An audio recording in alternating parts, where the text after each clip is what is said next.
ಕಲಬುರಗಿ ನಗರದ ಚಂದ್ರಕಾಂತ್ ಪಾಟೀಲ್ ಸೆಂಟ್ರಲ್ ಸ್ಕೂಲಲ್ಲಿ ಒಂದು ಥ್ರೆಟ್ ಇಮೇಲ್ ಬಂದಿದೆ. ಅದರಲ್ಲಿ ಬೇಸಿಕಲಿ ಸಬ್ಜೆಕ್ಟಲ್ಲಿ ಮಾತ್ರ ಥ್ರೆಟ್ ಬಗ್ಗೆ ಇದೆ. ಒಂದು RDX ಸೂಸೈಡ್ ಬ್ಲಾಸ್ಟ್ ಮಾಡ್ತೀವಿ ಬಿಫೋರ್ 145 ಒಳಗಡೆ ಇರುವಂಥ ಬಾಡಿ ಏನಿದೆ, ಆ ಇಮೇಲ್ ಬಾಡಿ ಎಲ್ಲ ಕಂಪ್ಲೀಟ್ ತಮಿಳು ಭಾಷೆಯಲ್ಲಿದೆ ಮತ್ತು ಅದರಲ್ಲಿರುವ ಕಂಟೆಂಟ್ ನಾವು ಟ್ರಾನ್ಸ್ಲೇಟ್ ಮಾಡಿ ಓದಿದಾಗ ಕಂಪ್ಲೀಟ್ ಅದು ತಮಿಳುನಾಡು ಪಾಲಿಟಿಕ್ಸ್ ಬಗ್ಗೆ ಮತ್ತು DMK ಪಕ್ಷದ ಬಗ್ಗೆ ಇರುವಂಥದ್ದು ಇದೆ. ಅದರಲ್ಲಿ ಯಾವುದೇ ಭಯಪಡುವಂಥದ್ದಿಲ್ಲ.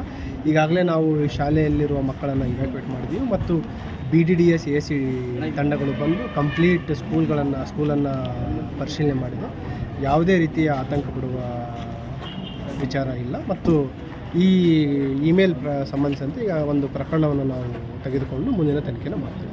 ಸರ್, ಈಗ ಅದು ಒಂದು ಕುಡಾಂಕುಲಂ ಜಗನ್ @hotmail ಅಂತ ಬಂದಿದೆ.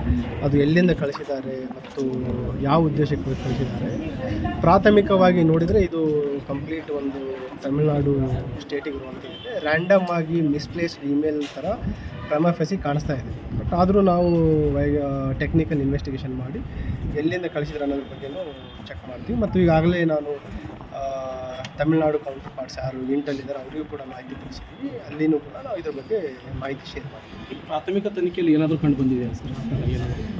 ಕ್ವಶನ್ ಆಫ್ ಜಸ್ಟ್ 1 ಅವರ್ ಆಗಿಲ್ಲ, ಅಷ್ಟು ಬೇಗ ಹೇಳಲಿಕ್ಕಾಗಲ್ಲ. ಬಟ್ ಇಲ್ಲಿ ಯಾವುದೇ ರೀತಿ ಆತಂಕ ಪಡುವ ಅವಶ್ಯಕತೆ ಇಲ್ಲ ಅಂತ ನಾವು 100% ಕಾನ್ಫಿಡೆನ್ಸ್ ಅಂತ ಹೇಳ್ತೀವಿ.